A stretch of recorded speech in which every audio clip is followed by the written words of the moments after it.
বিএনপির মহাসচিব মির্জা ফখরুল ইসলাম আলমগীর ধানের শীষ নিয়ে নির্বাচন করবে এবং দাড়িপাল্লা নিয়ে জামাত ইসলামের দেলোয়ার হোসেন নির্বাচন করবেন। এই দুজনের মধ্যে আপনার পছন্দের তালিকায় কে রয়েছে? কে নির্বাচিত হলে মনে হয় আপনার এলাকার মানুষের জন্য ভালো হবে, দাড়িপাল্লার প্রার্থী নাকি ধানের শীষের প্রার্থী? জামাতের প্রার্থী। জামাতের প্রার্থী দেলোয়ার হোসেন। আচ্ছা, তিনি কেমন ব্যক্তি? আমার বয়স 65 বছর। এই 54 বছরে অনেক নেতা আসছে, অনেক নেতা দেখলাম, অনেক নেতার ভাষণও শুনলাম।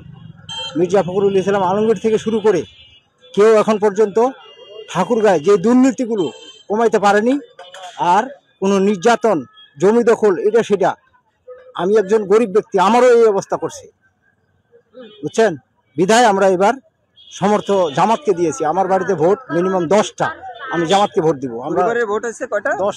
10টায় কি দাঁড়িপাল্লা ইনশাআল্লাহ আল্লাহর রহমতে উপরওয়ালা। দেলোয়ার হোসেনের জনপ্রিয়তা কেমন? খুব ভালো। অনেক বেশি। কি মির্জা ফখরুল ইসলাম আলমগীরের সাথে কি হাড্ডাহাড্ডি লড়াই হওয়ার অনেক সম্ভাবনা বেশি, আছে? অনেক বেশি, অনেক 70% আরো বেশি।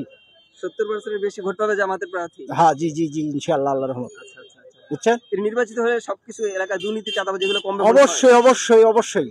উনি একা পারবে না, সম্মিলিতভাবে আমাদের সবাইকে করতে হবে, উনাকে সহযোগিতা করতে হবে। উনি কি একা পারবে? আচ্ছা আচ্ছা, ঠিক আছে, থ্যাংক ইউ।